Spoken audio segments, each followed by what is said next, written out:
ಅಂತೂ ಜಾನ್ವಿಯವ್ರು ಬಂದೇ ಬರ್ತಾರಲ್ವಾ, ನಾನು ಅವ್ರನ್ನ ನೋಡ್ತೀನಲ್ವ ಶಾಂತಮ್ಮ.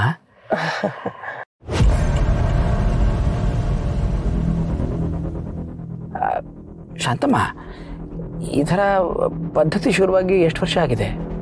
ಅಂದರೆ ನಿಮ್ಗೆ ಯಾವ ಥರ ಅನುಭವ ಆಗಿದೆಯಾ? ಈ ಥರ ನೀವು ಯಾರನ್ನಾದರೂ ನೋಡಿದ್ದೀರಾ ಶಾಂತಮ್ಮ? ಇಲ್ಲಪ್ಪ, ನಾನು ನೋಡಿಲ್ಲ. ನೋಡಿದವ್ರು ಹೇಳ್ತಾರಲ್ಲ ಅದನ್ನು ಕೇಳಿದ್ದೀನಿ ಅಷ್ಟೇ. ಅವ್ರಿಗಿಷ್ಟ ಆಗಿರೋ ಕಾರ್ಯ ಮಾಡಿದರೆ ಅವ್ರ ಆತ್ಮಕ್ಕೆ ಖುಷಿಯಾಗಿ ಅವ್ರು ಬರ್ತಾರೆ ಅಂತ ಹೇಳ್ತಾರೆ. ಅದೆಷ್ಟು ನಿಜನೋ ನನಗೂ ಗೊತ್ತಿಲ್ಲ. ಹಾಗಾದರೆ ಇವತ್ತು ನನಗೆ ಚಿನ್ನಮರಿ ಸಿಗ್ತಾರೆ ಶಾಂತಮ್ಮ. ನಾನು ಅವ್ರನ್ನ ಮಾತಾಡಿಸ್ತೀನಿ.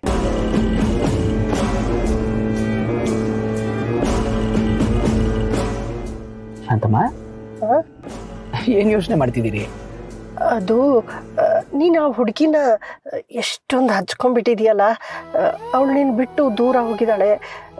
ಅವಳ ಬಗ್ಗೆ ಎಷ್ಟು ಚಿಂತೆ ಮಾಡ್ತಿದೀಯ, ಈ ನೋವನ್ನು ಹೇಗೆ ಸಹಿಸ್ಕೋತೀಯ ಅಂತ ನಾನು ಯೋಚನೆ ಮಾಡ್ತಾ ಇದ್ದೆ. ಹೌದು ಶಾಂತಮ್ಮ, ನಾನು ಚಿನ್ನವರಿನ ತುಂಬ ಹಚ್ಕೊಂಡ್ಬಿಟ್ಟಿದ್ದೀನಿ ನಿಜ. ನೋಡಿ, ನಿಮಗೆ ಇಷ್ಟೊಂದು ಫೀಲ್ ಆಗ್ತಿದೆ ಅನ್ನೋದಾದರೆ ಪಾಪ ನಮ್ಮ ಚಿನ್ನಮರಿಗೆ ಏನು ಅನಿಸ್ತಿರ್ಬೇಕಲ್ವಾ? ಅವ್ರು ನನಗೆ ಎಷ್ಟು ಮಿಸ್ ಮಾಡ್ಕೋತಿದ್ದಾರೋ ಏನೋ. ಆದರೂ ಅವ್ರು ನನ್ನ ಯಾಕೆ ಬಿಟ್ಟೋದ್ರು ಅಂತಲೇ ಗೊತ್ತಾಗ್ತಿಲ್ಲ ಶಾಂತಮ್ಮ. ಜಾನು, ನೀನ್ ಹಿಂಗ್ ಮಾಡಬಾರ್ದಾಗಿತ್ತಮ್ಮ. ಇಷ್ಟು ಬೇಗ ನಮ್ಮನ್ನೆಲ್ಲ ಬಿಟ್ಟು ಹೋಗೋ ಅವಸರ ಏನಿತ್ತಮ್ಮ? ಯಾಕೆ ನಮ್ಮನ್ ಬಿಟ್ಟು ಹೋದೆ ಜಾನು? ನಾನು ನಿಮ್ಮನ್ನ ಬಿಟ್ಟು ಎಲ್ಲೂ ಹೋಗಿಲ್ಲಮ್ಮ, ನಿಮ್ಮ ಜೊತೆನೇ ಇದ್ದೀನಿ. ನಿಮ್ಮನ್ನ ಬಿಟ್ಟು ನಾನು ಎಲ್ಲೂ ಹೋಗಿಲ್ಲ, ಹೋಗೋದು ಇಲ್ಲ. ಎಲ್ಲಿದ್ರು ನಿಮ್ಮನ್ನ ನೋಡ್ತಾ ಇರ್ತೀನಿ. ನೋಡು, ಈಗ ಅತ್ತಿದ್ ಸಾಕು, ನೆಮ್ಮದಿಯಾಗಿ ಮಲ್ಕೋ. ನೀನಿಲ್ಲ ಅಂದ್ರೆ ನಮಗ್ ನೆಮ್ಮದಿ ಹೇಗಿರುತ್ತೆ ಜಾನು? ನಿಮ್ಮಪ್ಪ ಅಂತೂ ನಿನ್ನ ಬಗ್ಗೆ ಯೋಚನೆ ಮಾಡಿ ಮಾಡಿ ಸೊರಗ್ ಹೋಗ್ಬಿಟ್ಟಿದ್ದಾರೆ. ನಾನಾದ್ರೂ ಅತ್ತು ನನ್ನ ದುಃಖನ ಹೊರಗೆ ಹಾಕ್ತಾ ಇದ್ದೀನಿ. ಆದ್ರೆ ಅವರು ಯಾವುದನ್ನು ಹೇಳ್ಕೊಳ್ದೆ ಮನಸ್ಸೊಳಗೆ ಇಲ್ಲನ್ನು ಅನುಭವಿಸ್ತಿದಾರಮ್ಮ. ನೋಡು, ನೀನು ಇವಾಗ ಧೈರ್ಯವಾಗಿರ್ಬೇಕು. ನೀನು ಧೈರ್ಯವಾಗಿರ್ತೇನೆ ಅಪ್ಪನ್ನು ಸುಧಾರ್ಸಕ್ ಸಾಧ್ಯ. ಅಪ್ಪಕ್ಕೆ ನೀನೇ ಧೈರ್ಯ ತುಂಬಬೇಕು. ಮನೆಯವ್ರಿಗೆ, ಅಣ್ಣಂದ್ರಿಗೆ, ಎಲ್ರಿಗೂ ನೀನೇ ಧೈರ್ಯ ಹೇಳಬೇಕು. ನಾನು ಅವಾಗವಾಗ ಬರ್ತಾ ಇರ್ತೀನಿ, ಸರಿನಾ? ಈಗ ನಾನು ಹೊರಡೋ ಸಮಯ ಬಂತು, ಮಲ್ಕೋ. ನೀನಿಲ್ಲೇ ಇರಬೇಕು.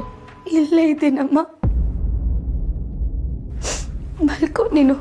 ಜಾನು, ಜಾನು, ಜಾನು, ಇಲ್ಲೇ ಇದ್ದೀನಿ. ಜಾನು, ಜಾನು, ಜಾನು.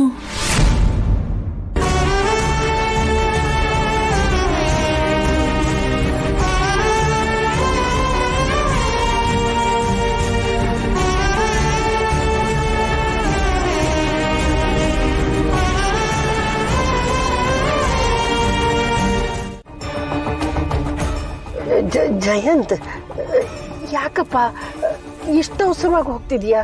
ಸ್ವಲ್ಪ ನಿಧಾನಕ್ಕೆ ಹೋಗು. ಶಾಂತಮ್ಮ, ಇಷ್ಟೊತ್ತಿಗೆ ನಾವು ಅಲ್ಲಿಗೆ ತಲುಪಬೇಕಾಗಿತ್ತು. ಅಕಸ್ಮಾತ್ ಜಾನ್ವೀರ್ ಏನಾದರೂ ಬಂದು ಹೊರಟು ಬಿಟ್ಟಿದ್ರೆ ಏನು ಮಾಡೋದು? ಹಾಗೇನಿಲ್ಲ. ಹಾಗೆ ನೋಡಿದ್ರೆ ಈ ಕಾರ್ಯ ನಿಮ್ಮ ಮನೆಯಲ್ಲೇ ನಡಿಬೇಕಾಗಿತ್ತು. ಆಗ ಅವಳು ನೇರವಾಗಿ ನಿಮ್ಮನೆಗೆ ಬಂದಿರೋಳು. ಹೌದು ಶಾಂತಮ್ಮ, ಕಾರ್ಯ ನಮ್ಮಲ್ಲೇ ಆಗಬೇಕಾಗಿತ್ತು. ಆದರೆ ನನಗೆ ಜಾನ್ವೀರನ್ನು ಬಿಟ್ಟು ಹೋಗಿದ್ದಾರೆ ಅಂತ ನಂಬಿಕೆನೇ ಇಲ್ಲ. ಹಾಗಿದ್ಮೇಲೆ ಈ ಥರ ಕಾರ್ಯಗಳದೆಲ್ಲ ಏನರ್ಥ? ತಂದೆ ತಾಯಿ ಅಷ್ಟೊಂದು ಫೋರ್ಸ್ ಮಾಡಿದ್ರಲ್ಲ ಅಂತ ನಾನು ಒಪ್ಕೊಂಡೆ ಅಷ್ಟೆ. ಚೂರು ಮನಸ್ಸಿರಲಿಲ್ಲ ನನಗೆ. ಶಾಂತಮ್ಮ, ಜಾನ್ವಿ ಅವ್ರಿಗೆ ಅವ್ರ ತಂದೆ ತಾಯಿ ಅಂದರೆ ತುಂಬ ಇಷ್ಟ. ಆದರೆ ನಾನು ಅಂದರೆ ಇನ್ನೂ ಜಾಸ್ತಿ ಇಷ್ಟ. ಆದರೂ ನೀವು ಹೇಳ್ದಂಗೆ ಕಾರ್ಯ ಮಾಡಿದರೆ ಚಿನ್ನಮರಿ ಬಂದಿರೋರು ನಮ್ಮ ಮನೆಗೆ. ಏನಿವಾಗ ಈಗ ಹೇಗೂ ಹೋಗ್ತಾ ಇದೀವಲ್ಲ, ನೋಡ್ಕೊಂಡ್ ಬಂದ್ಬಿಡೋಣ ಅಷ್ಟೇ. ಇನ್ನು ಎಷ್ಟು ದೂರನಪ್ಪ? ಅರೆ ಇನ್ನೇನು ಬಂದ್ಬಿಡ್ತು ಶಾಂತಮ್ಮ.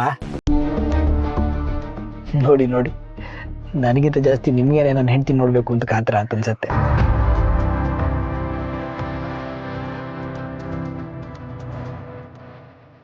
ಶಾಂತಮ್ಮ, ಬೋರ್ ಆಗ್ತಿದೆ ಅನ್ಸತ್ತಲ್ಲ, ಒಂದು ಕೆಲಸ ಮಾಡೋಣ. ನಾನು ಚಿನ್ನಮರಿ ಹಾಡಿದ ಒಂದು ಹಾಡು ಕೇಳಿಸ್ತಾ ನಿಮಗೆ? ನೋಡಿ, ಬೋರೆಲ್ಲ ಮಾಯ ಆಗ್ಬಿಡುತ್ತೆ.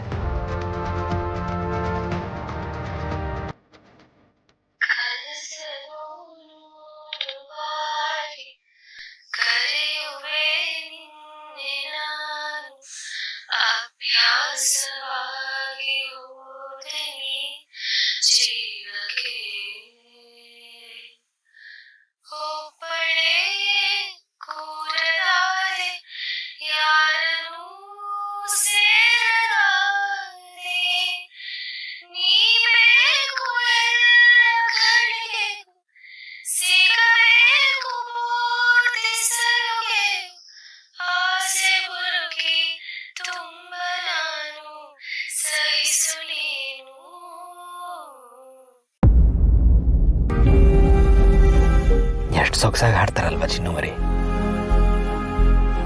ನೋಡಿ, ಇವಾಗ ನಾವು ಅವ್ರನ್ನ ಭೇಟಿ ಮಾಡಿದಾಗ ನಿಮಗೋಸ್ಕರ ಒಂದು ಹಾಡಲೇಬೇಕು ಅಂತ ಒಂದು ಸ್ಪೆಷಲ್ ರಿಕ್ವೆಸ್ಟ್ ಮಾಡ್ಕೊತೀನಿ. ನೀವು ಕೇಳಿ ಎಂಜಾಯ್ ಮಾಡೋರಂತೆ, ಸರಿನಾ?